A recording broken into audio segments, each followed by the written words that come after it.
hosts, Steve Dangle, Adam Wilde, and Jesse Blake. Let's go! Well, this is our last like live show. None of the shows you hear from us are live, but this is the last show that you'll hear from us this year that wasn't recorded on the day of. We've got our World Junior preview coming out Friday, which is Christmas Eve.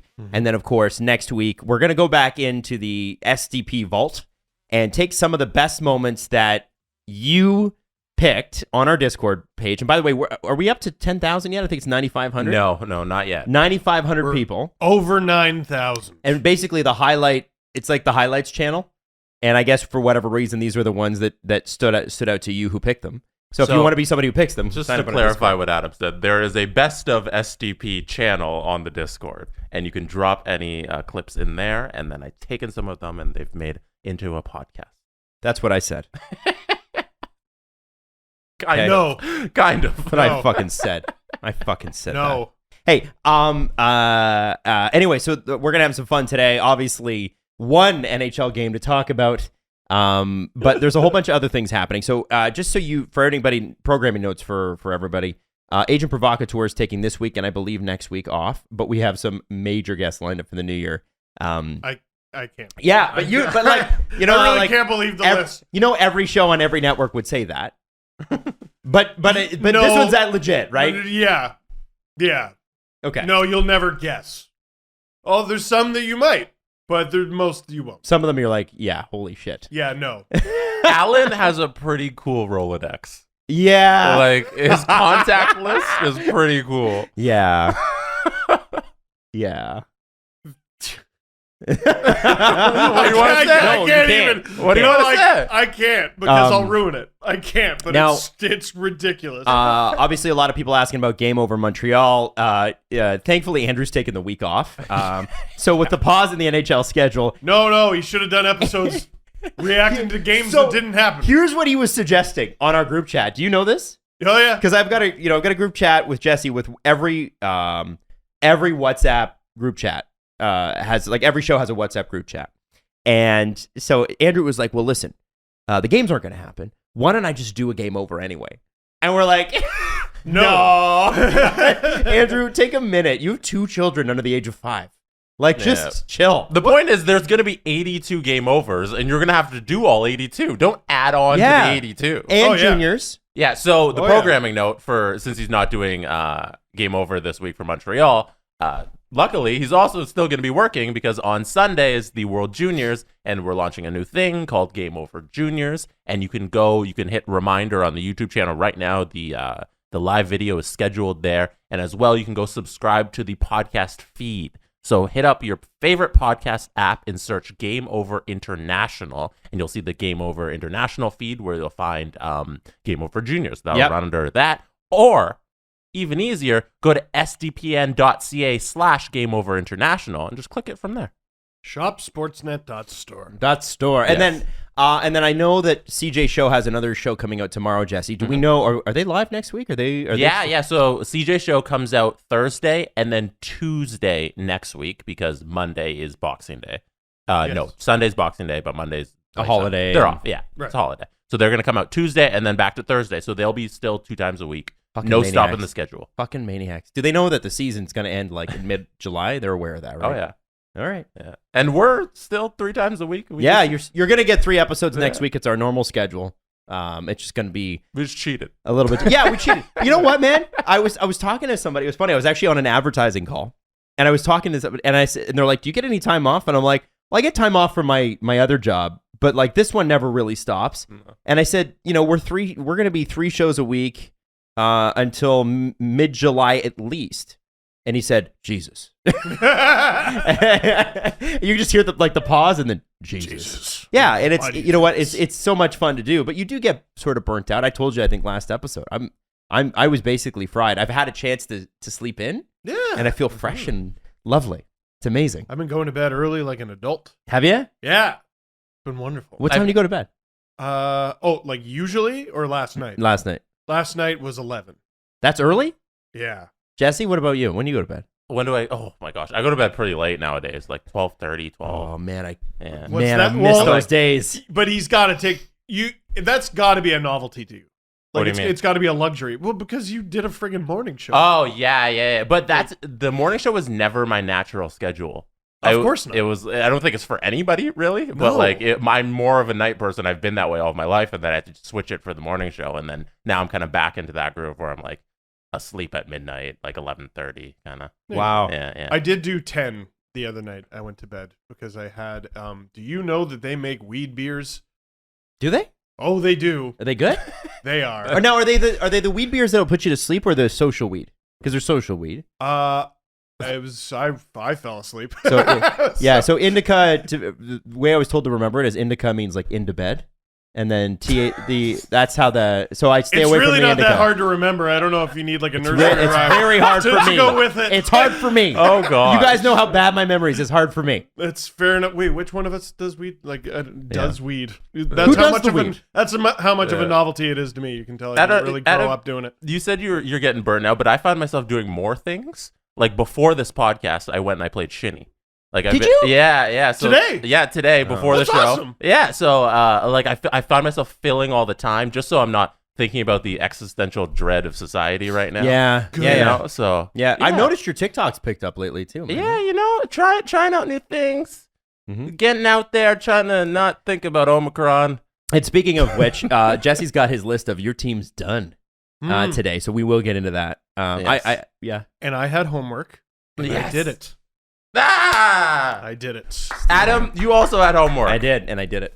Hey! Did you really? Yep, I did. Adults. Well, I also prepped Adults. the show this morning, Adults. right? Oh. And I didn't know if you remembered. No, I remembered. I wrote it down. Okay. Funny what happens. And I remembered I needed Jesse to bring something, and he did because he remembered, but so did I. Yeah, I was Amazing. shocked when you texted This me. is the thing. When you don't wake up at 4 a.m., What's better than the magic of Christmas? Yeah. You know? What's better? Isn't this great? We talk about this in one of the best ofs. Speaking of all of our content coming out, we talk about this in one of the best ofs about just sleep and schedule. Because Adam, you in particular, for years, it was a dread on your mental health and your brain, and you couldn't remember things. sometimes it still is. Sometimes. No. It is. I have to tell you, it is nice to sit in this room, and not have already been up, since 4. Like it's really nice to, I woke up at 8:30 this morning. It was amazing. I feel fresh. I feel like I'm ready to do a show. It's just too bad we don't have much to talk about. I'm kidding. There's lots. Now I do want to start. I know there's a lot to talk about, but I'm going to start with the least serious of it. Oh, yeah. And that is the last game before the league unpauses itself. Stanley Cup final of 2021. Well, between the Vegas Golden Knights And Tampa Bay Lightning. Should have been. So yes. So here's the thing. Right before the game, very, very late 2021 style, John Cooper's pulled into protocol. And Alex Pietrangelo and Evgeny Dodonov as well from Vegas. So it was a bit of a mess. Yeah. Yep. It was Now, a bit of Team Jamaica carrying the bobsled across the line, but they got there. the reason I'm bringing it... What? Oh, I'm sorry. Cool Runnings? You haven't seen it? seen Cool Runnings. It's just a bit of an older movie. Great reference. Cool Runnings, like, it has longevity. People know Cool Runnings. They do. I am not old. I am still young and hip. Okay. What's the better fictional team? The Jamaican bobsled team or the Trinidad hockey team from the Mighty Ducks? Well, the Trinidad team loses. Oh. Yeah, but they're fucking awesome. They are fucking awesome. Also, Cool Runnings, the Jamaican bobsled team loses. No, wait a sec. They didn't win either. Yeah, man. Come on. Yeah, I guess it would be the Trinidad hockey team. They're better? They're way better. Way better. BS? Better. They're biased, and they have better fans, too. Oh. Because honestly. they had the steel pans in the stands. Didn't they? They did. I don't remember. Yeah, the they movie did. that They did when I'm they scored and the pretty steel sure they pans are did. going. Yeah. I remember that. Yeah. I remember being a Canadian person and being completely insulted by D2. I was like, what the fuck do you mean Canada's not even a... Like, you see Canada once on a scoreboard, that's it. Like, And they play Iceland. Iceland. also, if you're America and you play Iceland, you should win every time. Yes. There's like 3 million... underdogs. What are there, 3 million people in Iceland? Iceland population. Yeah, this plucky group of kids from like 366,000! And you're That's afraid it? of them? from like Philly the and entire Minnetonka. country. Yeah. And but nope. Iceland.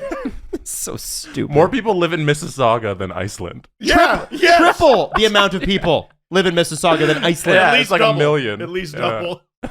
That's literally you took every available young man in Iceland and put a hockey team together because that's all you'd have. Right. It's crazy. Could an Oshawa hockey team beat Iceland? Yes. Oh, I mean, Team Iceland. probably. Right? Probably. Who would be on Team Oshawa? Okay, I'm gonna do that when I go home. Oh, that's good. Team Oshawa, all Oshawa-born team. We should do regional teams. So we should have like Team Scarborough versus 100% Team Team Oshawa Scarborough. versus Team Oakville. So do they have to be currently the way they are, or is it at their peak? No, we're taking them. We take them right now. Right now. Right now? Yeah, you That- pull them from wherever they are, and they got to play on the team. And it can't be they played in Oshawa. It has to be they're from Oshawa, because otherwise it'd be like, all right, Lindros, Bobby Orr, no. Mark Chavon. Their Wikipedia page has to be like from that place. From Oshawa. Yeah. Okay, interesting. And none of this Whitby shit. Why not? Because people from Whitby are from Whitby. So the reason I brought up the Lightning and Golden Knights game, Oh, first off, I want to yeah. mention we brought up the season that Max Pacioretty's having. This is how sometimes you're just like lucky to be good to be lucky, that sort of thing. He just throws the puck at the net, it hits Mark Stone and goes in. Yeah. So there's an assist, it just happens, right? There it Sometimes is. it's rolling for you. But what I thought was interesting, and this is going to segue into our next topic, was Stamkos scoring the game-winning goal. And I want to quote Joe Smith talking to Steven Stamkos about the Olympics and the NHL pulling out of it, and this is what he said.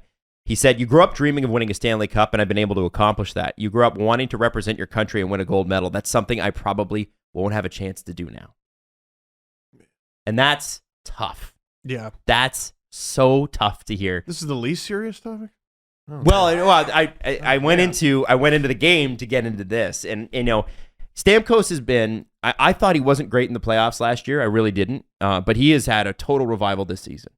And he was kind of a complimentary part of that team. I told you he's a third line winger on that team. Yeah. On 5-on-5, he was a power play specialist. That's fine, Which is but now he's back to being Steven Stamkos again. he's the tweet I saw that I was trying to find and couldn't in time is basically Stamkos isn't going to the Olympics and now the rest of the league is going to pay for it. Yeah, And last night was the first indicator of that. yeah, he's gonna get mad, and you wouldn't like him when he's mad. No. The thing- That's when you remember, oh yeah, Gary Roberts, I forgot. Yeah, Yeah. 100%. Because he trains with Gary Roberts at the Gary Roberts School of I'm gonna fucking kill you. I think that's the name of it, right? Isn't that? Yeah, and the tuition is pain. So we Every once in a while, I remember that Steven Stamkos has a 60-goal season Yes. under his belt. yes, And like he'll never be that again, but he has it in him. He has that ability to be just an otherworldly player. so the three best shots in the league for my money are Ovi, Matthews, and Stammer, and it's I think those are the three best shots, but it doesn't mean they're best for different reasons. They're best, Yes. different reasons. But I think when Steven Stamkos can fire, like he doesn't need to move, and that's why he's going to be useful into his older years. Because Yes. because as you grow older, unless you're Jason Spezza and you can still skate circles around people, Right. you lose that mobility. You just do. Yeah. Right. And what he has and what Ovi has, because Ovi doesn't move a whole lot on the power play. Ovi has the best standing still slap shot maybe in NHL history, but definitely among forwards. Yeah, Standing still. Maybe Al Yeah. McInnes and him No. head to head. No, not even Al. No. No. Hal's shot with a wooden stick was 100 miles an hour. Hardest. This is maybe a hair slower and way more accurate. I would love to see. With a wooden stick, yes. I would All that. love to see. Here's what they need to do at the AllStar Game this year, if the Stars are actually going. I would love to see, and Ovi never goes to the AllStar Game, but I would love to see a slap shot competition with wooden sticks. Wouldn't you? I want to say they had Al McInnes take a slap shot at the St. Louis one. Yeah, but he was used to that. I want I don't know guys if who it was are a wooden carbon stick. fiber boys that have been, and I love carbon fiber sticks. They're way better than wooden sticks. Nah. But I want to see NHL stars of today firing pucks with a Sherwood 40-pound no stick. curve. No curve. Just boom, boom, Jeffrey on. Just a flat, Literally- flat piece of wood. 2x4. Let's go. You know what I mean? That's not yeah. gonna be pretty. Yeah, you broke two of those a season. It's because you broke it over someone's head. Why stop there? It's just a piece of cow shit. Petrified cow shit. That's what my science teacher in grade 8 said they used to play hockey with was road apples. Road apples. Love when you tell that story. So Ovi takes a road apple and turns it into road apple sauce, and the cleanup takes 45 minutes, and we all have to watch with no commercial breaks. And there's a goalie in net with old couch cushions as his pads. And no helmet. Yeah, who has to stand there just like just shaking it all off. So Tampa and Vegas. Well, no. I brought up The Stammer Olympics. because I feel bad. yeah. And here's the thing, obviously the season's on pause, not going to the Olympics. The one thing I'll say is that, and Sid Sixero tweeted this, friend of the show, Sid Sixero tweeted this, and I agree with him. I think Bettman and co, and I would agree with them on this, are kind of relieved that the NHL is not going. They never wanted them to go. But I also think, and let's be straight here, why do we want China, and I'm not talking about Chinese people, I'm talking about the government of China, why would we want them to get a win on anybody's back here? Right. This is a country with enormous human rights abuses going on right now. Now listen, am I all for best on best competition? Sure. Absolutely. Am I going to begrudge any of the Canadian athletes for going? Absolutely not. But I do think that, if we're going to be people that are worried about human safety, we can't be worried about it part of the time.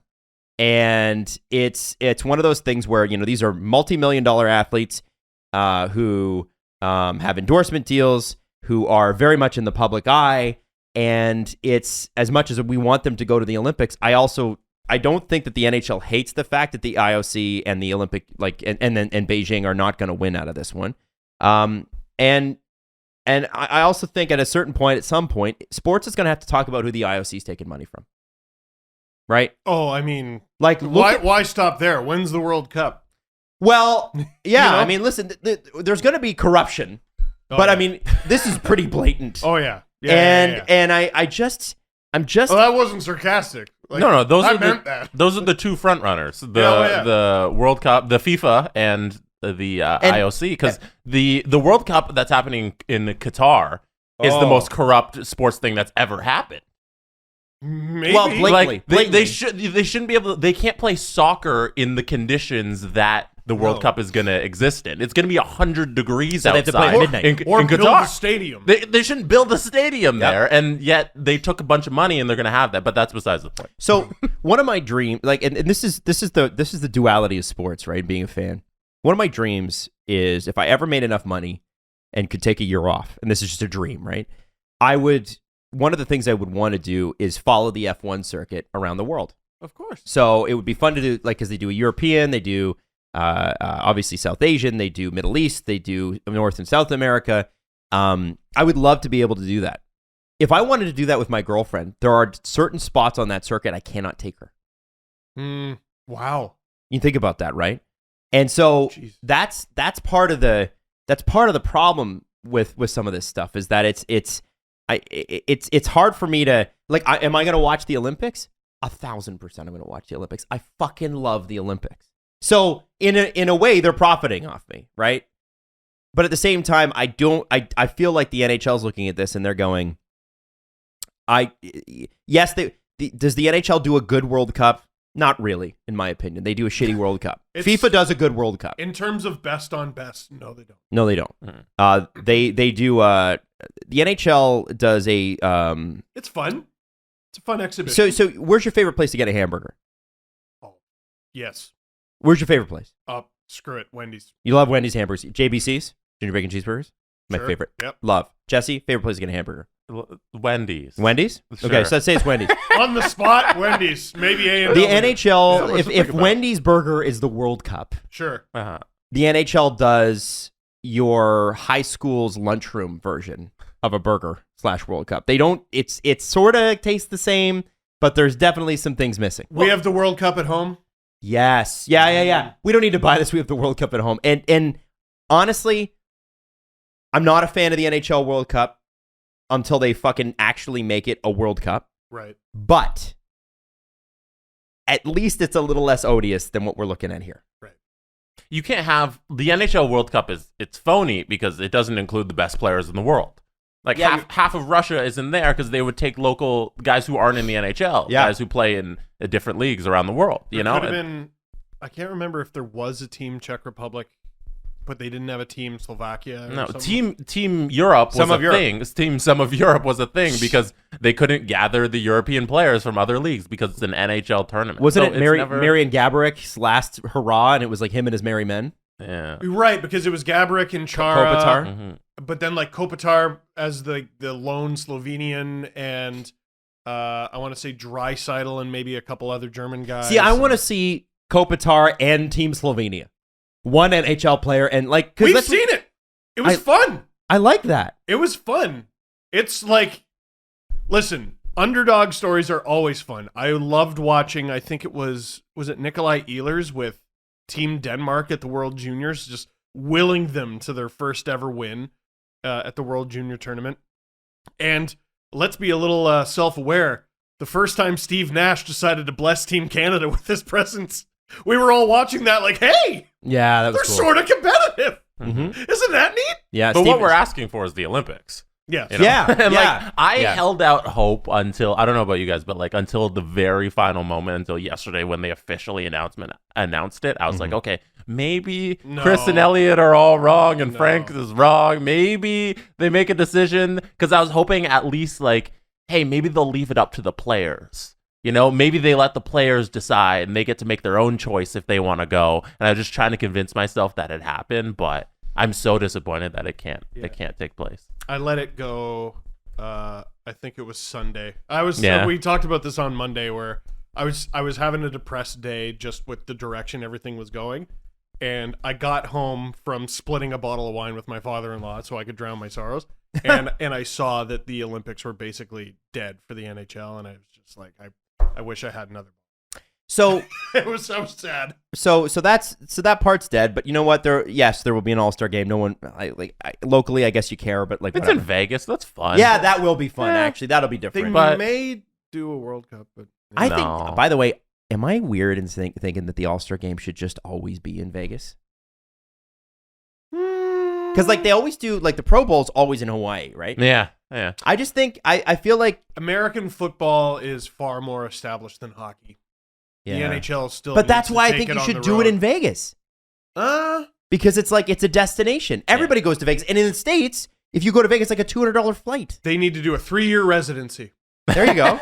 Done. A 3-year residency. They want Vegas. the traveling circus though, so they can go to different cities and do the sponsors. Is that, and I'll be honest, what Vegas has, like Toronto can't even offer what Vegas has. No, God, no. No. So why wouldn't you in terms of fun? Why wouldn't you make it a destination?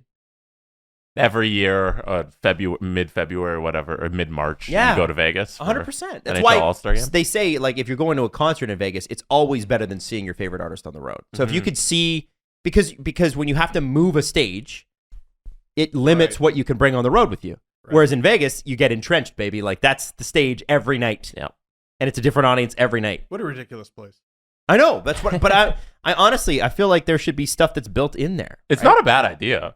No. And Vegas associates with party. Like there's a whole bunch of shit there where the NHL, which is a lot of the time been a no fun league or a boring league, could actually, get exciting. Yeah. It's not because like the residency idea, like if you establish it, you say, okay, next 5 years in a row, All-Star Game in Vegas. Then it's established. People can make trips, and they know each year it's happening. And what if 1 year it gets a lot of buzz, and then the next year everyone's like, "Oh, I want to do this." Yep. It's a great idea. And on top of that, the amount of money that you would be able to do. So here's the thing with partnerships, like when the NHL, if you entrench yourself in a location, the partnership money goes up every year.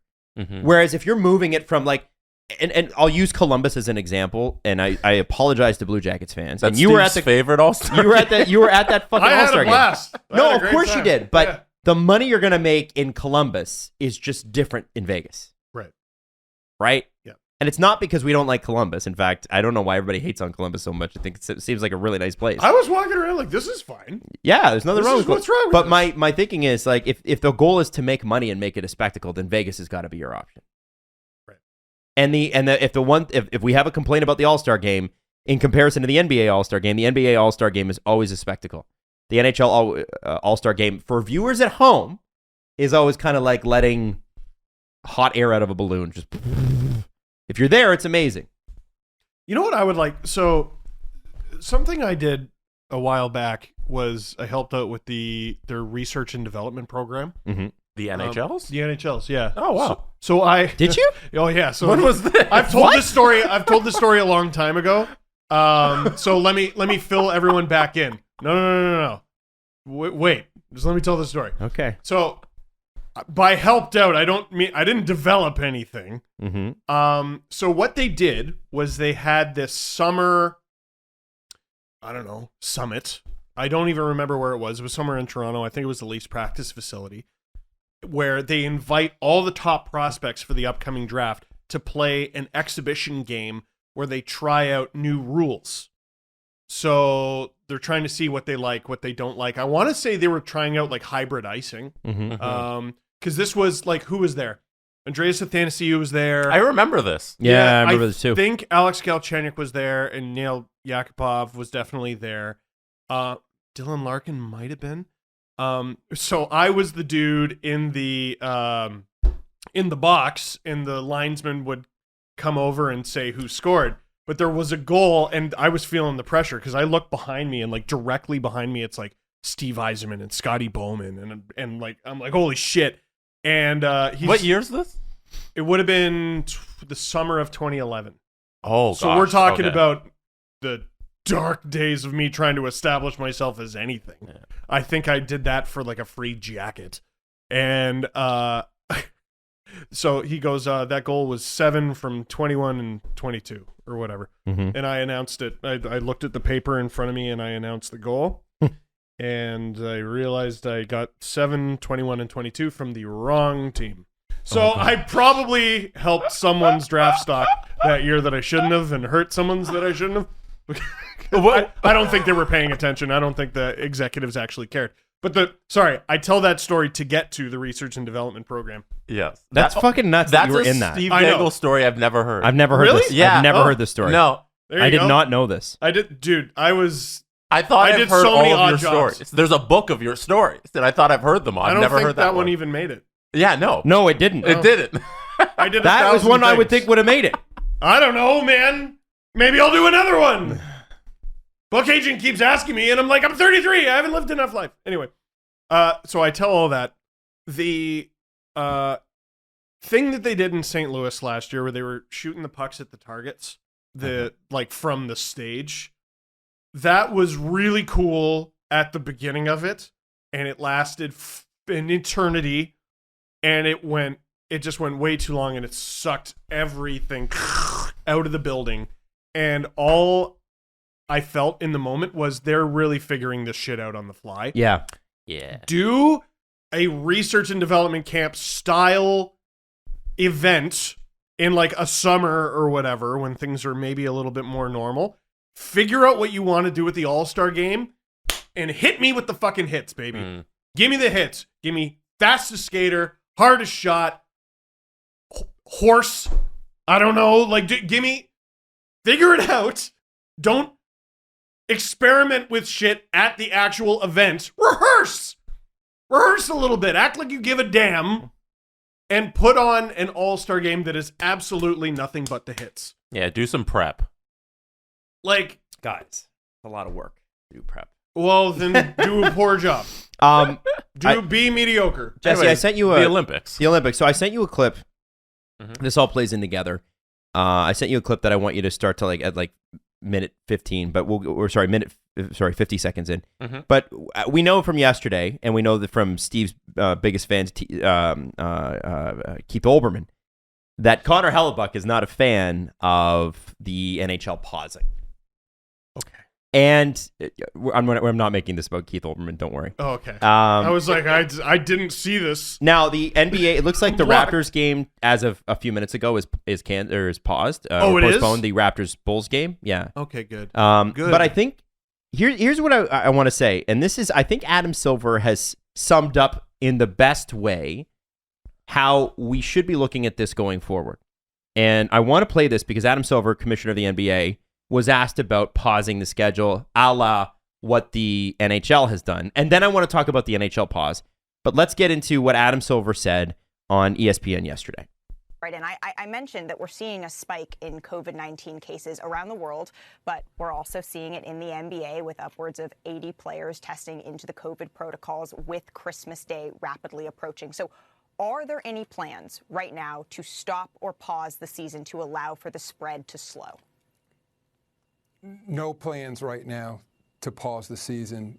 We've, of course, looked at all the options, but frankly, we're having trouble coming up with what the logic would be behind pausing right now as we look through these cases, literally ripping through the country right now, putting aside the rest of the world.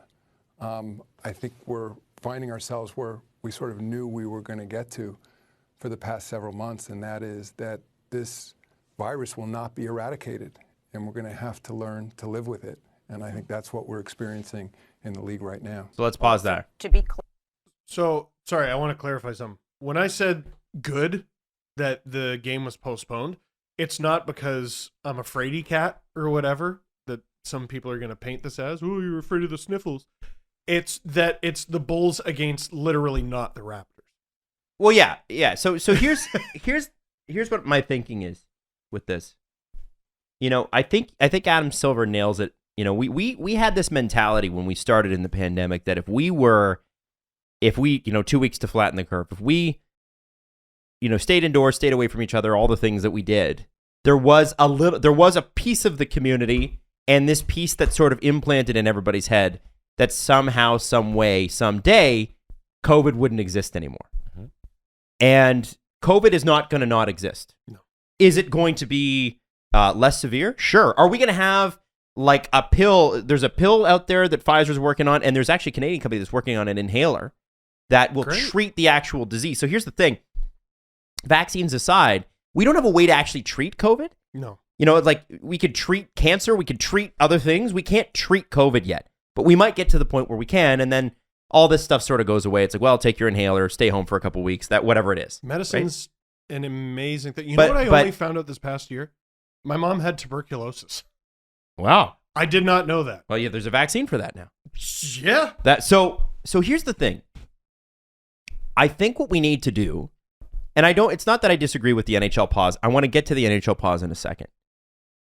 What we need to do is shift our focus from how do we stop this to how do we live with this. Mm-hmm. And the thing was last year when we didn't have any vaccines and we didn't have any way to soften I don't know if that's the right way to put it, but blunt the effects of COVID on a human being without a vaccine. When we did the bubbles and everything, that made sense because it's like we're trying to keep this out until we can figure out what the fuck to do here. Well, now we got a vaccine. We're all getting our boosters up here in Canada. I know in the States you can be triple vaxxed and whatever. Beyond all that, our job now needs to be how do we get through this? So if the Raptors are all checking into protocol here, well, I understand the need to be extremely safe. But at a certain point, if people are asymptomatic, just like you can be asymptomatic with other viral infections, and I'm not trying to liken this to, the flu or something, because we've seen people who are deniers essentially be like, it's just the flu. It's not. We have to learn and deal with how to deal with this just being a part of our lives. And we're getting there with medicine. I don't think we're quite there yet, but that's got to be the focus going forward. And I think Adam Silver nailed it. He said, we can pause the league, but COVID's not going anywhere. That's not going to stop transmission within the players or within society at large. It's just not. Right? These guys, and Arash Madani made this point on Tim and Friends the other day, and I thought it was so fucking smart. He said, okay, so they're going to go home. The league's paused. They're going to go home. What are they going to do? They're going to hang out with family. They're going to hang out with friends. Yeah. They're going to do what everybody else is doing. I think that's ultimately what they were trying to protect, to be honest. What do you mean? Like they didn't want to get trapped on the wrong side of the border. Yes, and that for Christmas especially, and I get that. Yeah, the NBA is less concerned about that. There's only one Canadian team, and also Christmas is different. They don't have a break. It's a big day, actually. It's a big sporting day for them. The NHL just doesn't have that. Yeah. So I don't really think it was a safety thing, to be honest. Well, and so the NHL kind of posed it as that a little bit, and I think a lot of people were like, great, I'm so glad they're pausing it. They're pausing the season for 4 days, guys. Yeah. It's December the 22nd now. They're playing games on the 27th? On Monday. I believe so, yeah. And their biggest thing is to make it to the Winter Classic. That's what Elliott and Jeff on the 32 Thoughts podcast were hammering that home, because they just need to make it to the Winter Classic and protect Minnesota and Dallas and make sure that those rosters are just competent enough to play it, because it's such a big sponsorship event. And at the end of the day, that's all that's driving this. Do you remember that quote? What is the quote? From an unnamed player of another team. What is it? He's like, well, if it's so important, then bubble wrap them, pause them. Right. Like, Which is what essentially they've done, because their games are done and they're going to come back and they're going to play that game because they need to fulfill the sponsorships. And players are pissed. the NHL is going to find a way to get in these 82 games. Sure. Like, the season's going to keep going. Well, that's part of the reason why I'm just sort of shutting down and enjoying this little break. Yeah. Because I know an already condensed schedule is about to get even more squishy. Well, and I have a hard time believing that they're going to just take February off. No. Those 3 weeks will be used Those to will make be all up games. these games right here. Yeah. Yeah. but Those will like- all be games. Yeah. But like, how many? I have a hard time picturing what February is going to look like. But the point is, they're going to play all 82. Yeah, of course they are. They've missed 2 seasons of, well, 1.5 seasons of gate revenue. You know, you can't just give that up. You can't give up the TV money that the NHL is missing. They're trying to get back on schedule. They're trying to hit revenues. They need to play through this. And Also, that's what they're going to do. And as a society at large, we cannot continue to literally take people's livelihoods away from them, right? We have to find a way through this. I understand the dangers. You don't have to lecture me on that. I get it. But we also, our job as humans has always been, how do we overcome this? So that's the question now. How do we overcome and live with this? And I don't think we have all the answers yet, but I definitely think that's the focus. We need to be focused on that. We need to be looking at that. So to finish this conversation, this quote unquote pause that is for player safety, I don't take that for a second. I think it's obviously people want to be like, I feel bad for Ilya Mikheyev. Here's a guy who hasn't played all season. He's in protocol now. So if he was going to spend Christmas somewhere, he's in fucking protocol. Like, it sucks, right? And so if you're in protocol, you're isolated, man. You're not going to see your family, even if you're at home. That sucks. And so the Ilya Mikheyev especially, I'm like, man, talk about a snake bite. Well, and you know who got the hell out of Dodge at the right time? Karel Semyonov, as long as you're talking about the Leafs. Yeah. That dude, I don't know if he saw a trend or whatever, but he's like, nah, I'm going to go back to Russia. And at least he got there. Yeah. You know what's a crazy thing with the Leafs and the pause that CJ brought up on the CJ show with CJ and Julian? Mitch Marner, who was injured pre-pause, you got to spend at least 10 games on LTIR. Mitch Marner is going to be healthy, but not be able to come off of LTIR because the Leafs, they need to get rid of that. because So they just don't that's fulfill got the to 10 change game now. obligation. I That's think it gotta has. change. I think They're that has, changing that? I think that has. because CJ said he still needs That's to fill obnoxious. the 10 game obligation. Come on. Right, but today's truth is not necessarily tomorrow's. Exactly. So is there new information? I am trying to, let me try to find it, but I'm almost positive I read it that they're going to, because that's unfair. That's crazy. It's unfair. Well, to that, keep stars like Mitch Marner out of the league. Why would you No, want that? but Who does he's- that benefit? He's injured, Adam. Oh, yeah. So he needs to spend the time on LTIR. So what's the NBA has, while Steve's looking it up, the NBA has the 10-day contract for what? Yeah, so the NBA instituted this new thing that's just taken the I love league by this. storm. It's so cool. So for every player that goes on to COVID protocol, you can sign any guy to fulfill that roster spot. And what do they call So- it? There's like a title for it, like Oh yeah, egregious harm, or I don't know. there's a specific name for what that player falls under, the category. It's now in the new CBA or whatever. But it's opened it up for all these guys who are on G League teams and on European leagues around basketball to just get a shot at playing in the NBA because of COVID. So all these guys are just trying to get their first shot at the NBA because all these rosters are decimated. And you're seeing a guy like Isaiah Thomas, who's been out of the league for like two years, get a shot with the Lakers because they just need a body, and they're like, okay, you got experience, come join us. So I don't know if it's gonna be, we see this a player who would never have a shot at the NBA all of a sudden get a shot with a roster, and then now he's an everyday NBA player forever. But if a guy gets a shot because of COVID and then teams see that, oh, this guy might be good. Yeah. That's a fantastic thing to come out of all of this. It's pretty cool, eh? A guy who's never been given a shot, just a random Joe Schmo, is now given a shot, and now he gets to be on an NBA team. I love that. So much fun. That's so much fun. There was a guy who played for Dallas last night who he came, after the game, he was like, I didn't even know what plays they were calling. He's like, but I've been playing long enough that I could figure it out. He's like, a pick and roll's a pick and roll. And like, he got 7 points and I think 5 assists. Like, he was amazing. He wasn't on the team 48 hours I ago. know. Wow. But why doesn't the league, why doesn't the NHL do that? It's a fun little rule that they've instituted in the last couple of days. So it's Kevin McGran tweeted, just learned that if he's healthy, Mitch Marner can play Leafs next game despite being on LTIR and missing only 6 games.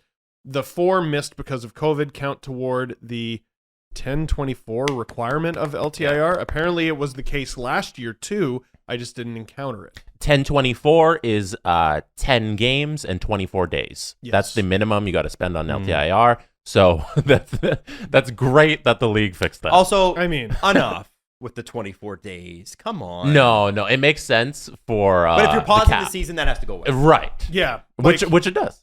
Yeah, it's LTIR is easy enough to abuse. Legally. But you can also the 10-day contract is something the NHL needs to adopt. But we need to do that. Yeah. Oh, yeah, it'd be cool. Well, I was thinking on the way here, like, okay, so it's a more condensed schedule.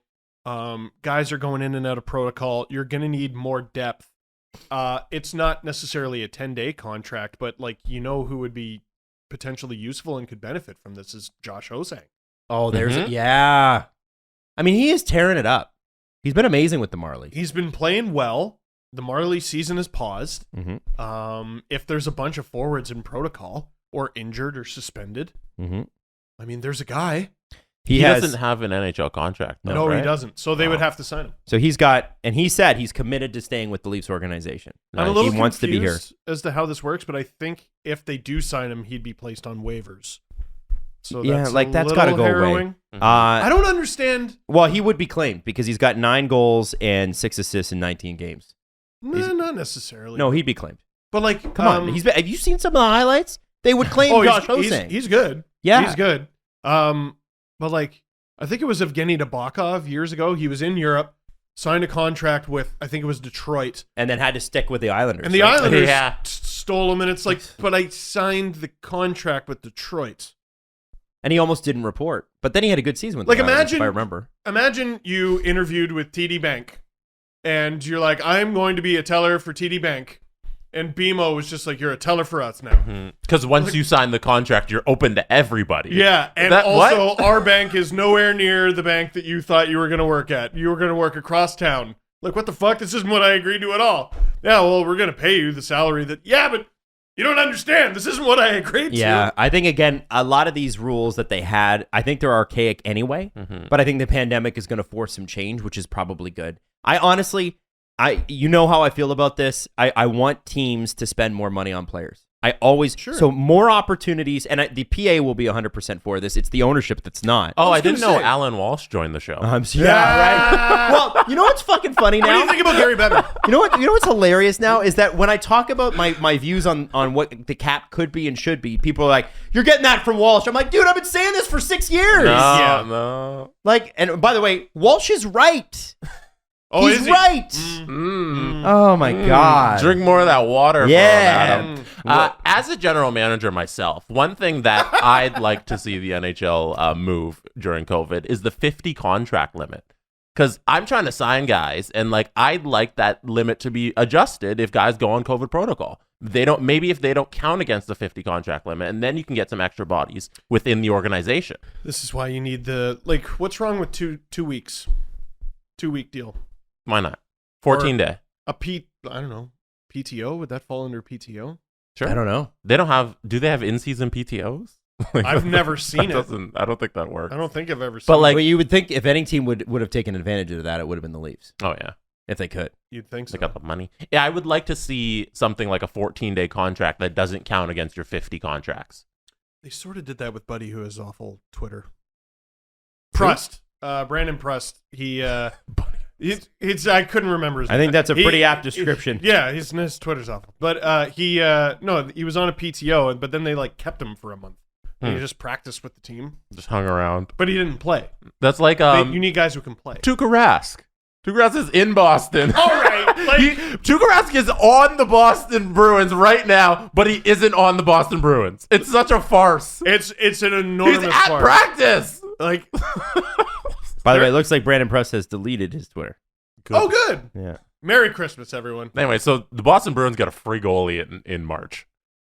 Like, that's going to be fascinating because they signed Allmark to big money, and Swayman might even be the better goalie. So, and then they're going to add Rask to that mix. Get out of here. Get out of here. They're going to have Tuukka Rask and Andrew Raycroft in the same broadcast booth. So frustrating. So frustrating. Ho, ho, ho! It's time to talk about your balls. Jingle balls. You know? We got to keep them clean, right? You know this is a Manscaped ad. And you know that they are the world's leader in male hygiene and grooming. How about getting yourself the body wash and 2-in-1 shampoo and conditioner? Brand new products. All you have to do is go to manscaped.com and use that promo code. It's Dangle, right? Because balls. Get it? 100%. Now, inside the Performance Package 4.0, which is, by the way, a great Christmas gift, you will find the Signature Lawnmower 4.0. This is an electric trimmer, proprietary advanced skin-safe technology, which reduces the pinching feeling. That's not fun, is it?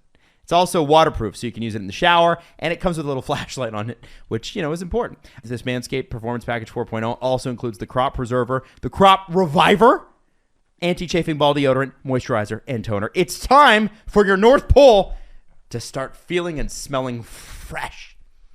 Steve and Jesse are looking at me off camera right now like I'm a weird person. Fresh. But I care about your balls. And that's why I want you to use the promo code DANGLE. Get 20% off and free shipping with the code DANGLE at manscaped.com. That's 20% off, free shipping with the code DANGLE, manscaped.com. Remember, your balls this Christmas. So the Calgary Arena deal seems to have fallen through for now. And I want to talk about this because I think this is super interesting. Now, you got to remember. Adam, did you work in Calgary? So the way this has gone so far, for context, has been the Flames literally tried to interfere with a municipal election. Yep. And had threatened to move multiple times, knowing full well that they were never going to move.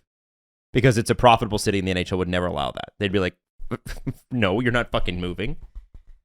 But, I know a lot of people really respect Calgary upper management, but I actually thought the way they handled that election and that arena deal initially was super gross. Oh, but was enormously. Now, the reality of politics is that politics are super gross. And so the interesting thing is they tried to get Mayor Nenshi not elected. He got elected by like a slight margin, and it was his like third straight term. And then they were able to work out a deal to get Scotiabank Saddledome torn down, new arena put up. Isn't that how yucky politics and business is? Did you want to say something? I've avoided this entire story since it broke yesterday. Can you explain it to me from the beginning and like what's happening here with the mayor? So let me read you the Calgary Flames statement on this, and we'll walk through this. Okay, You're going to start with them? I'm gonna stay with the Flames. Yeah, because Okay. the mayor's Hold my hand response through came this. later. Oh, I thought the mayor was first. No. Oh, interesting. Okay. Yeah. Or at least, it really doesn't matter, one or the other. But I think we start with the Flames organization because this is what they said. Sure. In response to numerous media inquiries, Calgary Sports and Entertainment Corporation provides the following update. When agreements were first executed back in December 2019, the parties agreed to a cost-sharing arrangement of 50% with respect to the design and construction of the new event center. In July 2021, with these costs increasing to $608.5 million, the city informed that they were not able to fund their 50% under the terms of the framework, which would have resulted in termination at that time. Instead, the Calgary Sports CSEC, which is the Calgary Sports and Entertainment, agreed to fund a disproportionate share, $321 million to the city's $287.5 million, and agreed to accept the risk of reasonable future design and construction cost increases related to the event center in spite of the original 50-50 agreement. The most recent cost estimates place the total cost of the event center at $634 million, which means that the CSEC would be responsible for an additional $25.5 million of that cost. The resulting cost sharing would be $346 million for CSEC and then $287.5 million for the city. And the CSEC would continue to be responsible for further cost increases related to the event center. Unfortunately, there are now $19 million in new cost items related to infrastructure and climate being insisted upon by the city, for which they're seeking an additional $10 million in funding from the CSEC. While the CSEC was prepared to move forward in the face of escalating construction costs and assume the unknown future costs, the CSEC is not prepared to fund the infrastructure and climate costs that were introduced to the city by the city following our July agreement, and were not included in the $608.5 million and are not included in the current cost estimate of $634 million. So essentially, they're saying, hey, listen, you're raising the prices on us here, and you're putting in new things for us to follow when that was not a part of the original agreement in 2019. Now, Elliott Friedman tweeted this, and I think this is an important part of the entire thing because I don't want to read the whole thing to you. While not ideal for all Calgarians nor competitively for the Flames, the people of Calgary should understand that nevertheless, the CSEC's intentions are to remain at Scotiabank Saddledome. So there's no threat to leave yet. Now, let's talk about, because they're not going to leave. They pulled that shit before. Everybody knows. And here's the thing. One thing I know about Calgarians and Albertans in general is they hate government spending. They hate paying tax for a government to spend it. And they get really pissed off when billionaires are saying, hey, can we take 30 or 40 million more? They fucking hate that shit. And I just know that from living there. It's a cultural thing there. They don't like it. So here's Calgary's new mayor, Jody Gondak, who did not negotiate the original deal in 2019, but Jody is the... She was a counselor, I think. Counselor at the time, and now is the mayor. Yes. This is a 6-part thread, so go with me. She said, today I spoke with Murray Edwards, primary shareholder of CSEC, Calgary Sports and Entertainment Group. He informed me of the Flames' intention to pull the plug on the Event Center deal. Why? Here's what I know. The deal struck in 2019 envisioned a $550 million deal with costs split equally between the CSEC and the city. In addition, the city provided land and 90% of the demolition of the dome, excess food site remediation, and levies. Total city contribution $275 million plus $22.4 million, $297.4 million plus land. So they're giving them the land. The land's worth a lot of money, by the way. I know that area. I used to live there at 10th and 10th Southwest. You live in Calgary? Sorry, 10th and 1st Southeast is where I lived. And it's an area called Victoria Park. And it was a really rundown, shitty neighborhood that they were turning around when I lived there. And I lived in an old cigarette factory. I remember that. And I remember that, well, that's where the new arena is going whenever it goes in, and that was 8 years ago. Right? So 8 or 9 years ago now. Plus the value of the land, I supported the deal. This is Jody, the mayor. In 2021, Calgary Sports and Entertainment asked to make changes to the above deal. CMLC removed as development manager. Both parties added $12.5 million to Overrun, and the city added $10 million to management costs. So the total value plus land is $307.4 million plus land. I did not support that deal. Since I was elected mayor, my office has been working with them to mitigate additional costs. 2 costs were identified: climate mitigation, which is protecting the environment because it's right by a river, by the way, and $4 million in road and sidewalk right-of-way issues, running the cost to $12.1 million. The city came to the table to assist with $6.4 million in roadways, leaving $9.7 million for the Flames. Based on this gap, the CSEC informed me that they are walking away from our deal.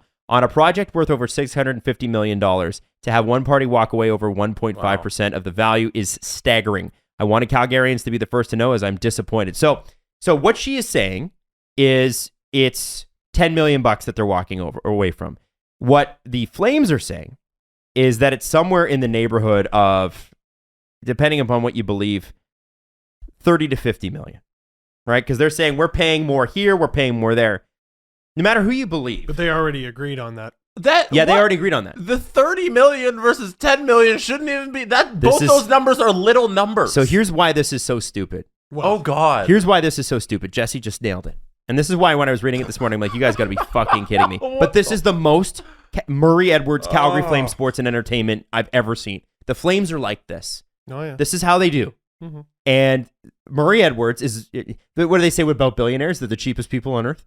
Oh. They genuinely make everything difficult. The Flames organization makes everything difficult. I'm not saying city council's easy, but if you're talking about $30 to $50 million, let's say their estimates are as high as that. Yeah. You're going to make that in the first year that arena runs.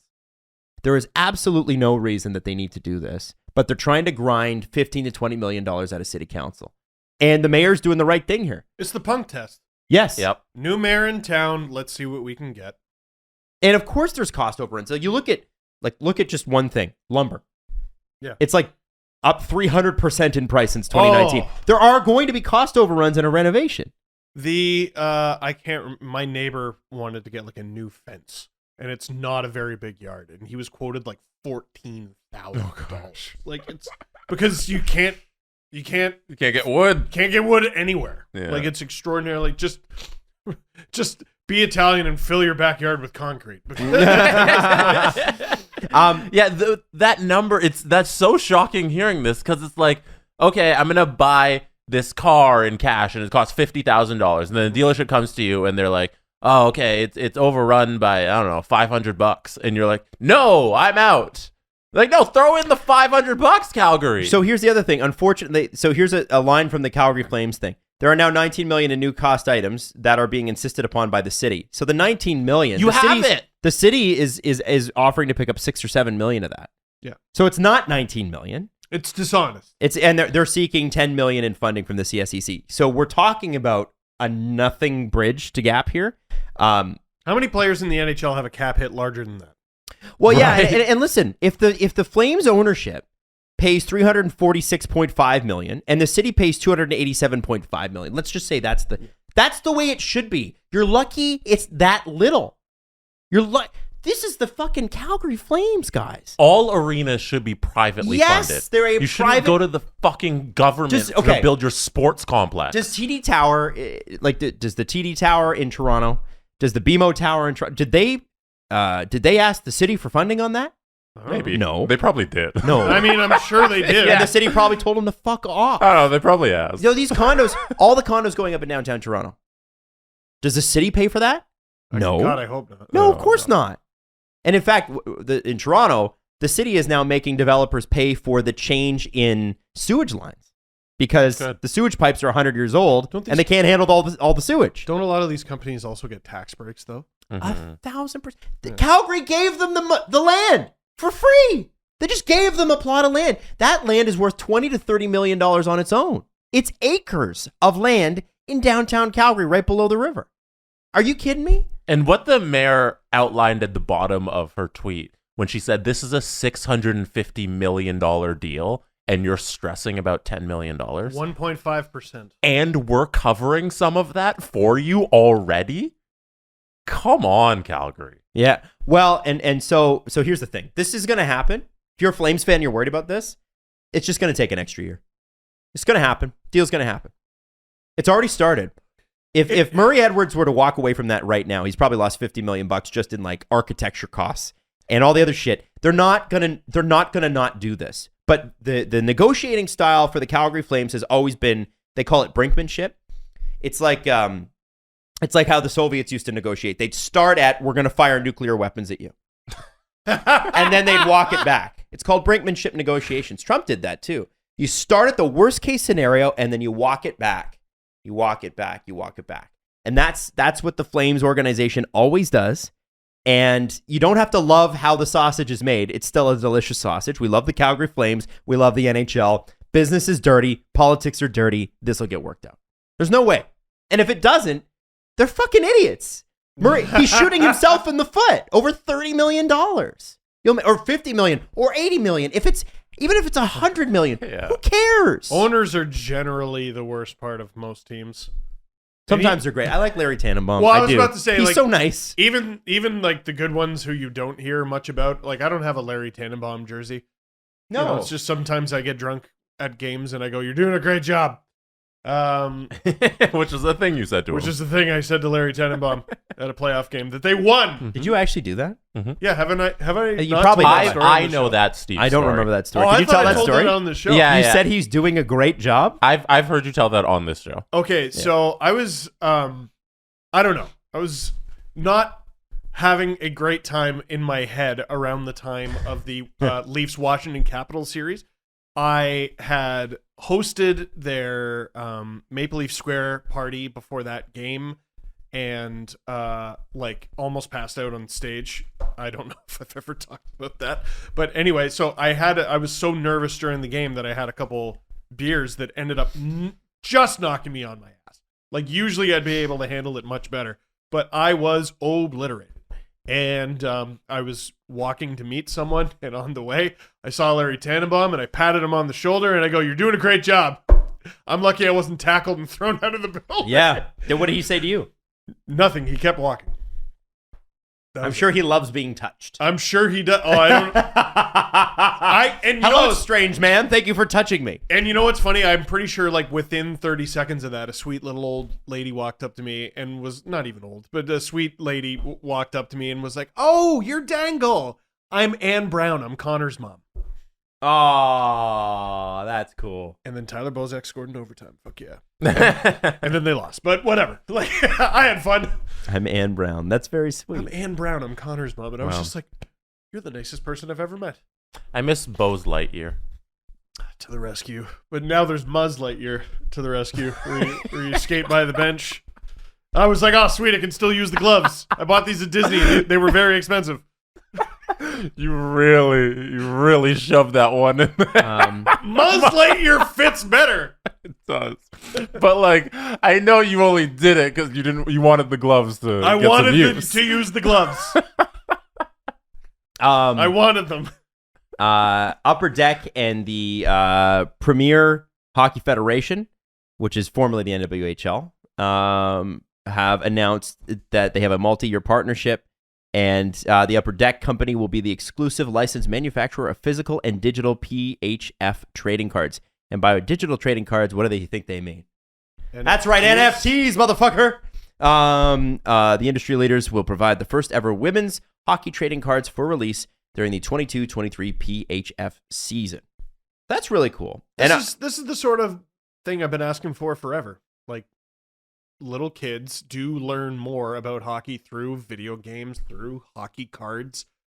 What's the holdup? Well, let's Upper Deck actually, and I involved. had these, by the way. They produced women's hockey cards as early as 97, 98. I The think Olympics. I had some. I had the Olympic ones. I had Cassie Campbell. I had Haley Wickenheiser. I think I did too. Nancy Droulet, I think I had. Like, I had a whole bunch of them. I'd have to go back and look. I might still have them. I think I gave you all my hockey cards, so you might. Oh, maybe I have yours. Yeah. I don't know. Yeah. Anyway, it's very cool that they're doing that, and I think you're going to see more and more of that happening. But we just figured that was worth the shout out. You know, on some. You know, there's been some dark shit lately. Yeah. Now we got some not dark shit. Here's some hockey cards. Here's some good hockey card news. Ken Reed's going to be over the moon. I'm sure he will be. And he'll tell a story about the 80s. Oh gosh. Honestly, the next time we have him on, I'll be like, Ken, tell me how the 80s were better. Go ahead. Let me tell you about Knuckles the Chuckles Smith. Played 800 games in the Nova Scotia Senior Men's League. 4,000 penalty minutes. An hour. The only man to be allowed to carry a gun on the ice. Anyway, sorry. Okay. Should we do the press conference? Sure. Yeah, well, do you want to do my list? Oh, your list? Fuck. All right, let's do your list. Okay. This is the Jesse Blake, you're fucking done list. Pack your shit. It's essentially what it is. All right, so Jesse, explain this list. Okay, let me pull it up first. So, I've gathered here today a list of teams that are not going to make the playoffs. I'm guaranteeing it. I'm writing it in stone, and I'm going to give them the award of your team will not make the playoffs award. For context, in the last full season in the NHL, 98 points made the playoffs in the East. 90 points made the playoffs in the West. We're going to split the difference for the purpose of this exercise and say that 94 points will get you into the playoffs. That's a huge discrepancy. Yeah. Yeah, 98 to That 90. So yeah, happens. split the difference, 94-ish. Yeah. Now, the way I looked at it was I did all the maths here. And for every team where I don't think the math can math, I've given you this award that you're not going to make the playoffs.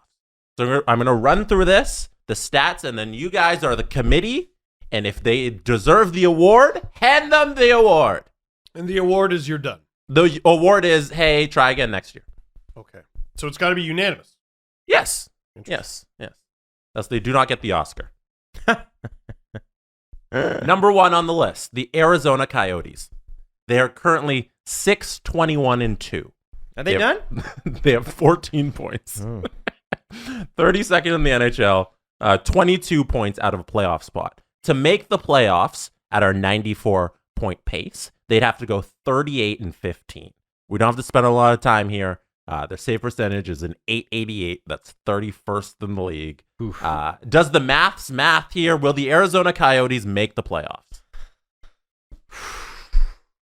I'm going to say no.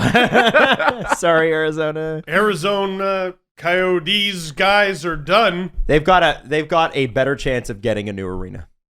Oh gosh, that's fact. They currently don't have an arena for like the next 2 years. They would take that trade. That'd be the best trade they've ever made. They got a better chance of knowing where they're going to play next year than they do of making the playoffs. That's mean. You're mean. Who on the Arizona Coyotes, since they are receiving this award, their team is done, and we are sorry, Coyotes fans. Who on the team would you like to walk up and receive this award? Phil Kessel. I'm forcing him to get up in front of people. Yeah, Phil Kessel. Phil Kessel, who is third on their team in points with 17, 5 goals, 12 assists. Here's the award. Your team is done. Clayton Keller, by the way, having a decent season. 22 points in 29 games. Next up on the list, the Montreal Canadiens. They are 7-21-3. That's 17 points, 8th in the Atlantic. They are 16 points out of a playoff spot. Ooh. To make the playoffs, they must have a record equivalent to 40-11. Could the Montreal Canadiens do that, or do they receive our Your Team Is Done award? They're not going to make the playoffs, and Jeff Petrie has to accept the award so he can shit on the entire coaching staff again publicly as he accepts it. Vous avez terminé. I had to look it up on my phone. Yeah, you are done. We're getting to a little more interesting and controversial. These are the easy ones so far. The Seattle Kraken. They are currently 28th in the NHL. They have 23 points, 10-17-3. They would have to go 36-16 to get that 94 points. Are they done? They're done. I mean, expansion teams, you had a great run. Yeah. Man, you're not supposed to be good. Honestly, I think Seattle, I think they missed a great opportunity to really make a competitive team this year. I know they weren't banking on Philip Grubauer being injured and not playing well, but like they could have been really good and still had a great future, but they intentionally sucked for no reason. I really don't like the way they went about this. Even with the team they have, they should still be better than this. They cannot stop a beach ball, which is the one thing I thought they'd be good at. Yeah, that would be the one. Yeah. They are second worst in the league in goals against, 107 goals against. And as to further Steve's point, they are last in the league in save percentage. 876 is the goaltending they are getting this year. That's awful. The worst trade in Seattle Kraken history. Vitek Vanacek for a second-round pick. Yep. Why did they give him back for that pick? Because they thought they had their guys. Take the goalie. Well, and, cap space was so important to them, but they signed Philip Grubauer as a free agent, and it's been awful. All right. Next up on the list, the Ottawa Senators. They currently have 20 points. They're 30th in the NHL. They're on the up, though. 13 games out of a playoff spot. Oh. To reach that 94-point threshold, they'd have to go 38-16. Is there a world where the Ottawa Senators make the playoffs, or do they get our award for being done? I think you get one Andrew Hammond per generation, and they've already used theirs up. Yeah, I think it's they're toast. So far, nobody's disagreed with my list. Nope. Next up, New Jersey Devils. Oh, so underratedly bad. 25 points on the year. They're 10-15-5. Coldest team in the league I saw yesterday. Yep. 1-8-1 in their last 10. They are Couldn't believe it. for goals, they have 81 goals on the year, and they're 101 goals against, which is just like a couple goals behind Seattle, who's in last. To make the playoffs, they'd have to go 38-15. Is there any world where they reach that 94 points? God. Or is the New Jersey Devils, sadly, are they done? Done. Bye. Get the fuck out of here! All right. Nobody's disagreeing. I think we're with spending it. a lot of time on teams that have no fucking shot. Yeah. Well, that's the thing that I'm pointing out here.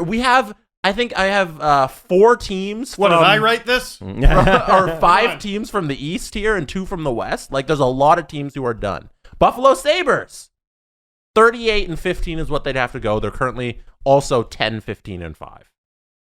If New Jersey's done, Buffalo's the identical record. I assume they're done. Put them on the list. Congrats on being less as bad as we thought you would be. You're done. Now, this is our first one that I think is up for debate. The Philadelphia Flyers are currently 4 points out of a playoff spot. But they are 12-12-5. They're 500. They have 12 points. Mm-hmm. They'd have to go around 33-20 to reach 94 points. Because remember, 500 in the NHL is only 82 points. That's not getting you there. Can Philadelphia play like 12 games above 500 for the rest of the season to squeak into the playoffs? I don't think it's going to happen just based on their coaching and the players and seeing what I've seen so far this season. And I think the Philadelphia Flyers deserve a "Your Team is Done" award. So they'd have to go basically win 2 out of every 3 for the rest of the year and have the teams above. They're only 4 points out. Like, you look at 4 points and be like, oh, you make it 4 points in like 3 nights. They need goaltending though. They need defense. Carter Hart's good, but like they're a mess, and they just fired their coach. Like, it's a Funny you say they need defense. They're currently 27th in the league in goals for. And goals for. Goals scored. Oh. They're 27th. They're not even scoring. And that's one of those things that's hard to just be like, oh, we're good offensively now. Oh, I don't want to write off a team. But, I mean, Jesus, the Caps, the Penguins, the Rangers.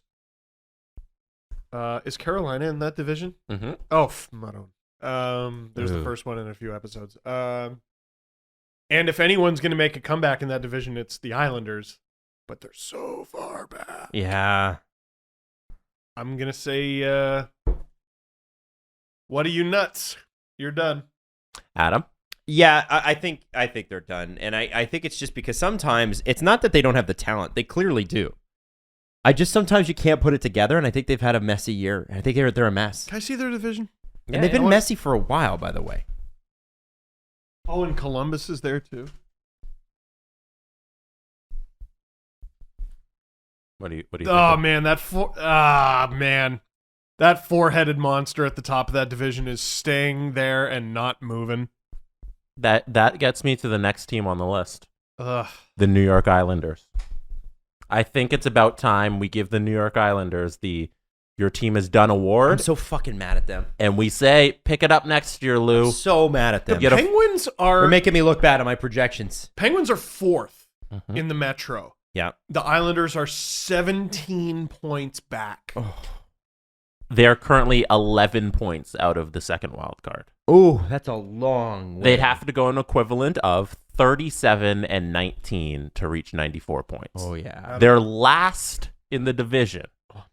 They have 57 goals for, which is the second worst. In the entire National Hockey League. 57 overall. They have 57 goals. That is 31st in the league. The New York Draisaitl's Islanders got like can't half that. score. Yo, Barry Trotz is gonna. You can't defend your way out of 57 goals.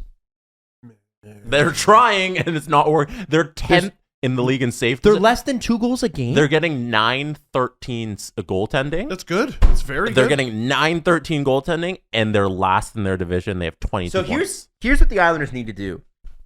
They need to call Montreal and be like, "What do you want for Tyler Toffoli? What do you want for who's the other guy that's struggling there that just signed Hoffman? Oh yeah. Hoffman's good for 30 goals on a normal year. Like, just bring somebody in who can support Barzal and Bailey. I think you treat it as we're a good team, but this is a lost season. You cut the dead wood and you're done. But this is a that's team an that's award. invested almost nothing in their scoring, and they've gotten away with it. Yeah. But now they're not getting away with it. Yeah, but also you try to chalk it up to, okay, this is an unusual season. We're going to be able to trade Chara for a gross package, something we do not deserve for him. We started 13 games on the road, and we come back next year, and we try to get stronger. Islanders fans, I think that's a consensus from the awards committee. And I want to congratulate the New York Islanders on making the 2022 playoffs. Shut up. Because, no, this is Man. their Man. superpower. Their NHL 22 X factor is They people have to doubting win them. 40 games. Yeah, this is people doubting them. They have to go 39 and 37 and 19 equivalent. No, but by us blessing them with they're done, they're now about to go on the hottest streak in the league. I mean, I'd love to see it, but I don't see it It's- happening. They have to win. Well, you'd have to win out of every. Yeah, you'd have to win. The hole is too big, unfortunately. It's crazy. They could go on a run and be really good. The Islanders have acquired Andrew Hammond. Stop it. It says so Shut up. right on my Their phone. goaltending's already good. What's your vote? Vote is they're gone. They're done. Okay. And I'm upset at thank them. you, I'm, Steve. I'm so mad at them. I'm so mad at them because that was my season project. I thought they were going to be great. Score Now, some goals. Come on, guys. that was the last team on my list. Whoa. I am giving outside shots to San Jose, Columbus, Dallas, Vancouver, Yep. and the most controversial team on the list, the Chicago Blackhawks. Really? That's the video games talking. Yeah. That's the video games. Yeah. Would you guys put them on the list? No, they've been much better than they were at the beginning of the season. They also have a Vezina Trophy winner. Got his Who's 500th game win recently. Been doing quite well. Do you guys disagree? I don't think Chicago's making the playoffs. I think they're done. Me neither, but that doesn't mean they're done. No, that's literally what it means. No, I won't give you the Blackhawks. Okay. I'll give you the Blackhawks. Vancouver, I guess, is the other one that's up for debate. Nope. I don't think they're done. No. Nope. Okay. I would can't- if they still had Travis Green as the head coach, maybe. Yeah. Can't quantify magic. Yeah. And Bruce Boudreau just brought it, man. It's crazy. Wow. That dude floated in with like pixie dust and And he was like, "Hey, you're a good shooter. Why don't you shoot?" And they were like, well, "Okay." And then the problem solved. just fucking like Emilio Estevez. Just- Ridiculous. Man, all the Vancouver Canucks walked up to Bruce Boudreau. Coach, this morning I woke up, no pain at all, and just got it done. And they're doing Getting it done. All right, so we'll head over to Adam's History Corner, but I'd Okay. like to apologize to the fan bases of the Philadelphia Flyers, the New Jersey Devils, the Buffalo Sabres, the Seattle Kraken, the New York Islanders, the Ottawa Senators, Yeah. the Montreal Canadiens, and the Arizona Coyotes. That's a long list of teams, and sorry, all of your teams are done for the year. You might as well cheer next year. They won't make the playoffs. Let's do lock the it press in. conference. Let's go. The Presser. SDP. The Steve Dangle Press Conference. I just want to throw this out there. The Athletics got an article from Sean, I think it's Gentile. Gentile? He said, travel to a land where it's always 2004 and meet the people who refuse to let EA Sports NHL 04 die. And they're modders. They're in Finland, in the town of Langomäki. 188. Sorry, it's one of the banks of Finland's 188,000 lakes. And they mod and update with graphics and jerseys and everything. Wow. NHL 04, and they're still That's on PC. Oh yeah. Yeah. And they're still playing it. So they actually showed, like in the graphics, they have Climate Pledge Arena. They've got Golden Knights jerseys. They've got Kraken jerseys. Like they've got all the players. Like it's just That's nuts. awesome. Anyway, I just thought for any of the nerds like me who played that game incessantly, that's one that that's an article you should definitely check out. Love it. Yeah. Adam, you owe us a history corner from Monday. Yes. You said you were going to do a little research. Explain who this man is and Okay. why he's awesome. We would be here for a while, but Leo Major is known as the Quebecois Rambo. And this guy's story is fucking bananas. And Okay, now I want to watch that movie more than anything. So he's from Languille, Quebec. He died in 2008. But this guy, his war didn't even start until the Normandy invasion in June 6, 1944. But he is easily the most decorated Canadian warrior of all time. He also fought in Korea. But let me just throw this at you. So during a reconnaissance mission on D-Day, Major captured his name's Leo Major. By the way, what a name. Great. Leo Major.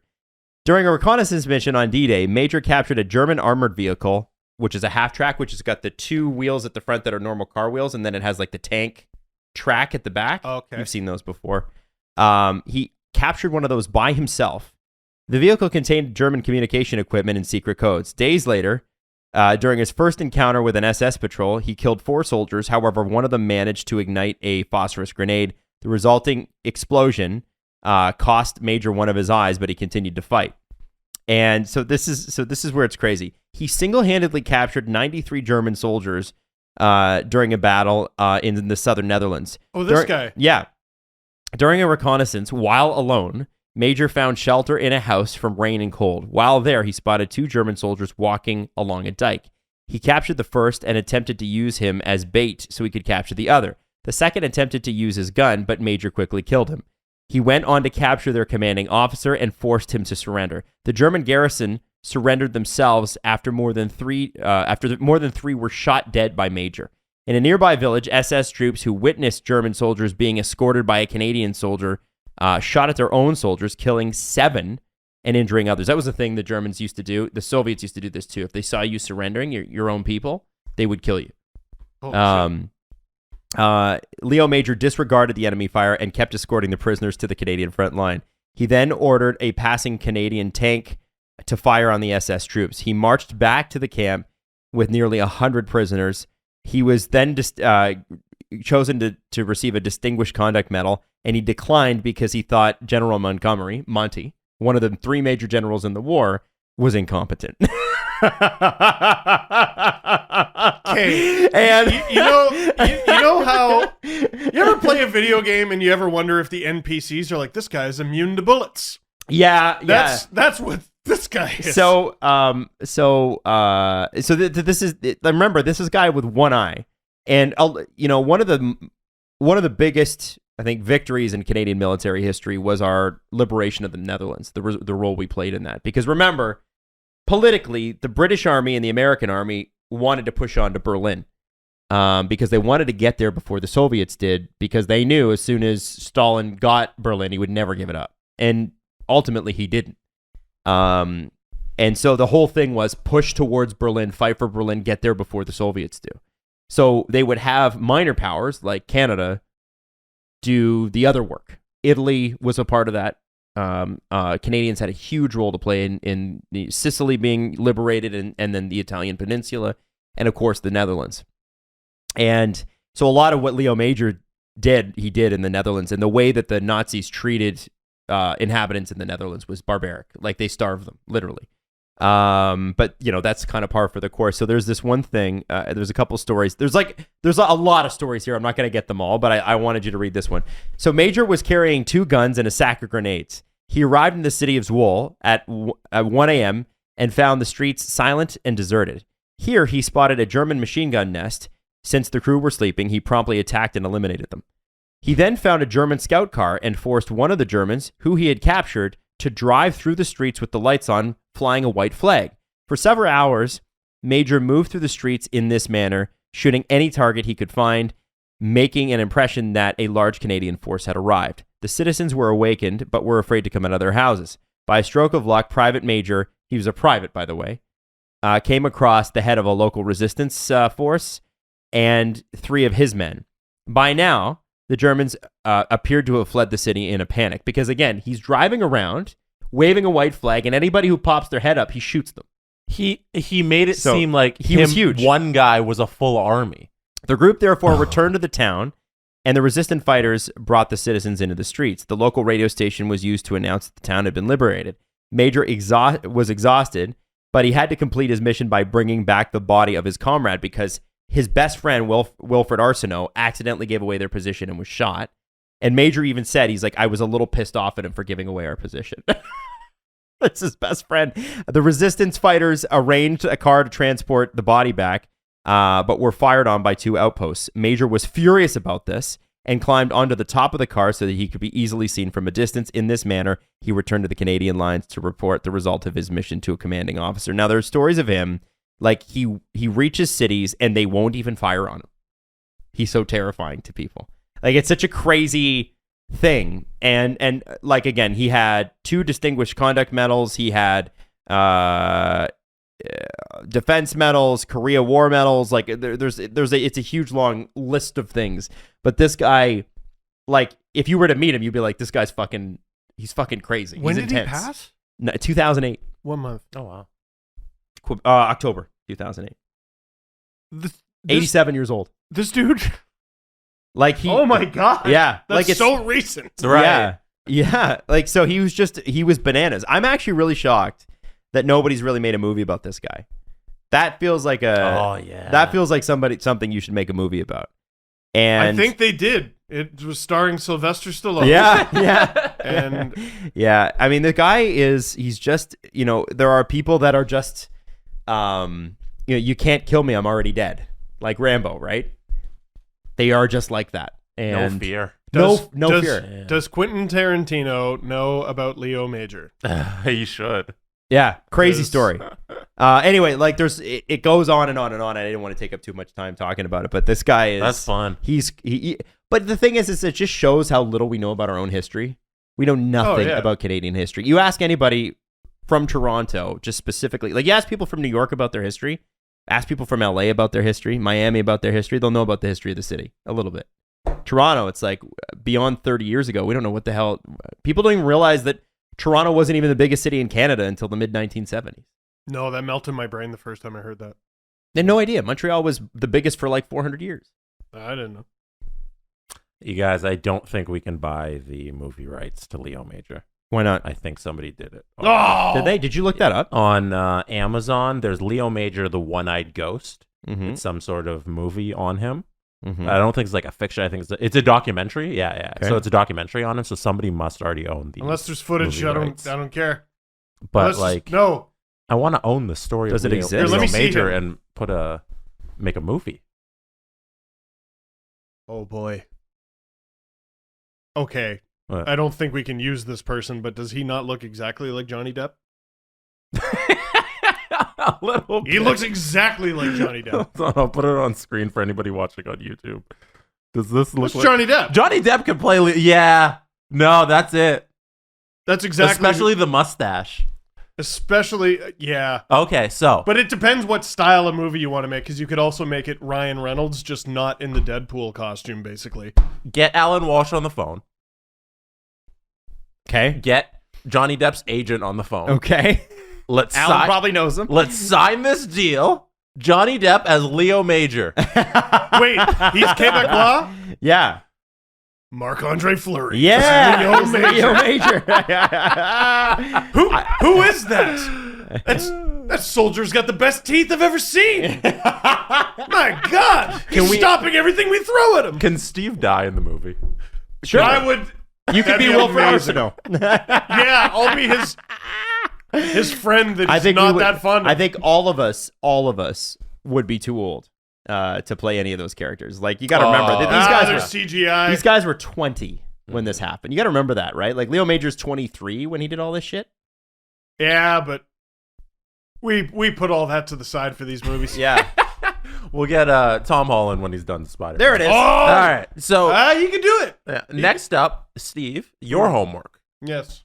So you were asked to compare some of the other fan bases across the NHL to cartoon scenarios / characters / shows. Yes. Because you often compare the Leafs to Charlie Brown kicking the football. So this, I forget who asked the question. They also wanted you to compare some other fan bases. Did you do it? Yes. Yeah. I desperately tried to do it for every team, and I just couldn't. No, that's a Like, lot. I was shoehorning, and it wasn't You can good. take. So maybe we can keep it to 10. I kept Top it to 5. the good ones. Top 5. Yeah, top 5. I got about a dozen. But it won't take long. Okay. Trust me. All right. Okay, the Leafs, obviously Charlie Brown trying to kick the football. I have the Florida Panthers as biker mice from Mars, because there's the theme with rats. And also, it was a super fun show. It's just that not enough people watched, which I thought the Panthers could relate to. Never seen it. The Red Wings are The Simpsons because they used to be good but haven't been for a while. Wow. Well done. Yeah. Wow. I like All right, that one. I'm into this. All right. Let's go. The Boston Bruins are Eric Cartman from South Park because they are manipulative, vengeful sociopaths who always get their way. I have 250 aborted fetuses in my backyard. Better. The Buffalo Sabres, Caillou. I didn't put an explanation next to it. The Ottawa Senators, sticking around, fun on a low budget. Oh. No, sticking on. Sticking around was good. Yeah. The Winnipeg Jets, Family Guy, because they got canceled then came back. Hey, that's a good one. The Stars But are King of the Hill. Not always great, but even when they are, they're underrated. I love King of the Hill. Yep. Yeah, it's one of your favorite shows. Right? Yeah, I used to watch it all the time. The Arizona Coyotes, I compared to Wile E. Coyote, but without all the money he spends on gadgets. The Vegas Golden Knights are Archer, never a dull moment, and great at what they do despite themselves. The Oilers are Pinky I don't in like the that one. No? No. I thought it was good. The Oilers are Pinky in the Brain, which is basically their entire roster construction. Like just... That's actually true. That's funny. Have you seen the conspiracy theories online that Pinky's the actual genius and the brain is the one that gets in the way? I assure you, No. Cody Cece is not the genius. Okay, all right. With this What's team. the argument? The argument essentially is that Pinky is the evil genius and the brain is the is like overthinking it. Pinky And- is Kaiser Soze, basically? Yeah. Like, Yeah, it's just like the one where the initial that was that Jar Jar Binks, like there's a Star Wars theory that Jar Jar Binks is actually the evil emperor and that that George Lucas intended for him to go evil, but then he was so hated yes. that they just were like, no, let's take him out of the next movies. He's a Sith Lord. Yeah, Yes. I actually think that would have been sick. I think it would have been good too. And my last one, the Vancouver Canucks, I have is Daria because they wear green and they're not interested in being your friend. And they're kind of depressing. Yeah. That's really good. Do you have any more? No, that was it. Oh, that was really good. Hey. All right. I love that. Well done, Steve. Yeah. So we're gonna do a quick Christmas present segment here. I just wanted to. Do it. So I just want to let you know. Here's what I got you because I don't buy you guys gifts anymore. I buy them for your kids. Exactly. So I bought Steve for Leo. I bought him. You know those loud horns. Like you fucker. you know those, so my whole goal, and because Jesse did this to me and I'm like, I'm stealing that. Get your friends' kids the loudest possible shit that they can get. So I got him a duck that runs around the room. It's like a Roomba, and everything it bumps into, it just goes another direction then. All while like rapping. It's a rapping duck. The duck raps. Do you know any of the raps yet? I just hear it in my head Okay. constantly on loop. So I've got you now. You know those, what are those megaphones? Mm-hmm. It's a Paw Patrol megaphone. You. So he obviously can play some of the like Sky and those guys and whatever, but he can also talk into it himself. So that's happening. Now, Jesse, I got Yes. really a plushie. your kid is a doggy. It's a 2.5-year-old Chihuahua Fox Terrier mix. Yes. Who's like 12 pounds. Yeah, so Waffles the dog is getting, remember on TikTok those duck squeeze toys that went viral? Did you You get know one that- of those? Oh no! She's gonna rip that apart. Iggy has one too. Oh yeah? Yeah, it's loud. It's as loud as you think. So that's what Waffles is getting. Anyway, Merry Christmas. boys. Thank you. Christmas. Thank Here's- you. Here's what I got. So this is for Waffles from Iggy. It's a little stocking full of treats. Oh, that's nice. Did Iggy put this in here? I bought that at a place in Bowmanville. It should be on the tag. Thank you, Steve. I don't think it is actually. Anyway, good dog. This is for Cedric. This one, Oh, that's nice. and this is for Bindi. It's That's cute. another stocking. I should put their names on these. You should. They're very nice. Oh yeah, You should. And I got you each a little gift. Okay. Oh. Shall I go? Also, I got you gifts for your children as well. did. They're upstairs. Did. You saw them. I don't want to spoil it. Okay, then don't spoil it. That's okay. I want your children. Also, don't open it. I won't. Don't open it. I won't. I'm pointing at you too. Well, so my wife has already opened all of Leo's gifts so that he can just take them out of a bag and play with them. Yes. Because otherwise, he's just gonna like He's a 1-year-old. He doesn't understand opening. Even he's just gonna like smash the thing. Yeah. I'm always like, pet Iggy, Leo, and he just goes whack, whack, whack. So that's all he knows how to do. They're not wrapped. They are in giant bags, and just remove the tissue and look at the thing they got. I would also like to wish a Merry Christmas to Subwoofer Guy. Oh, God. Subwoofer Guy hasn't been around lately. I miss him. Oh! I thought you would like that. So for everybody listening, it's a mug with our SGPN logo, and it says CEO. For all of us. And my wife pointed out this morning, I need to make one for myself. Yeah, why didn't you do that? Where's yours? I didn't think about that because it was cool. It was gifts for my friends. So what's funny about this is that they asked us at the bank when we opened our account, they're like, who's the CEO? And we're like, all of us. And they're like, okay. And they're like, we can do that. So for future reference, you can just do that. Yeah. If you want, listen, like anybody that online that says they're like a CEO, you literally can just open a business account and then become one. But we do have a business, and we are listed as co-CEOs for now. I'm sure that as because there's other CEO positions like CMO, COO, COO, yeah. I don't know what all of them do, but maybe we'll get people on board for that too. Maybe. Yeah, What's Tom Anselmi doing these days? he's the only COO I know. He was COO of MLSE, and then he was with the Sens. Yeah, but that was went just a side project. That was just a hobby. It's just a hobby. We'll bring him on. I don't know. I thought you guys would enjoy that. I'm going to leave this here so I can drink it on the podcast. Perfect. That works great. I'm still going to use my face. Incredible. So listen, thank you so much for listening to the show and to the network this year. It's been a great launch of a network, which has been really, really cool. I know last year at this time, the question was out there, like, why did you guys change your YouTube name to SDPN? And we were like, oh, we thought something was going to happen. Then, of course, it didn't until this fall, but we're so happy that it is.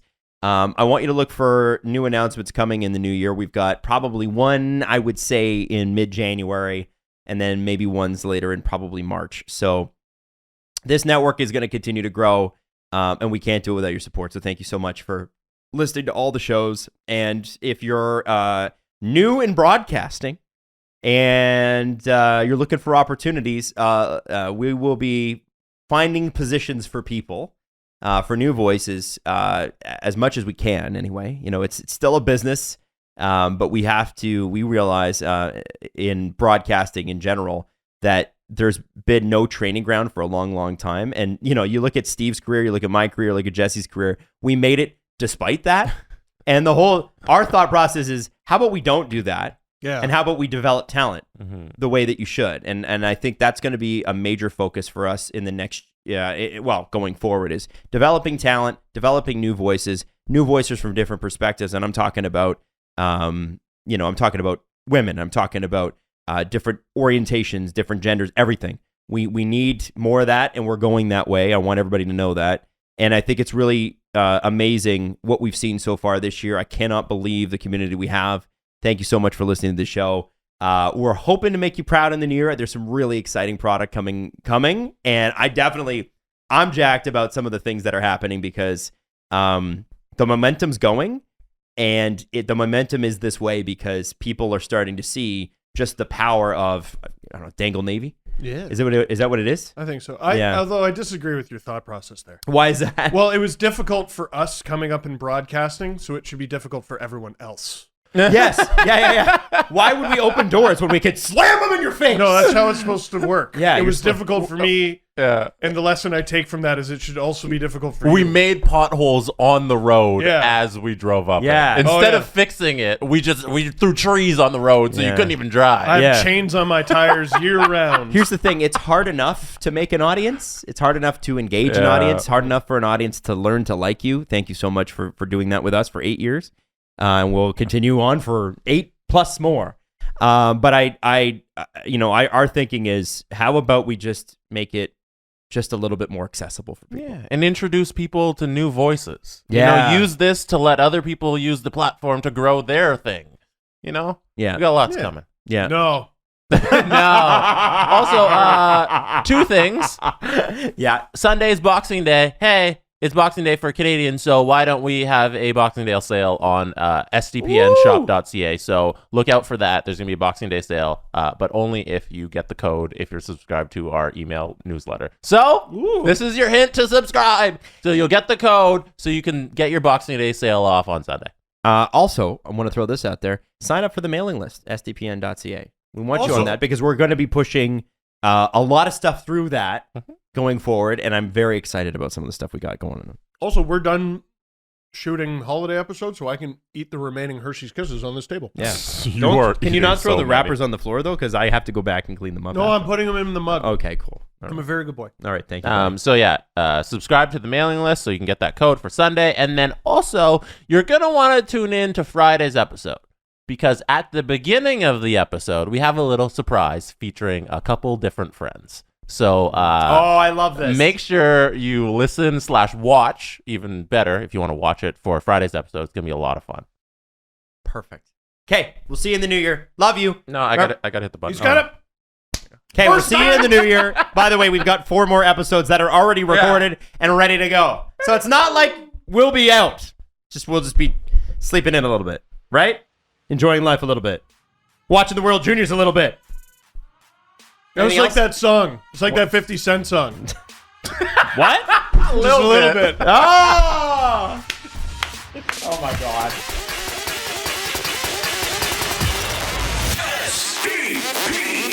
The Steve Dangle Podcast. Follow the guys on Twitter at Steve_Dangle, at Adam WYLDE, and at Jesse Blake. Connection.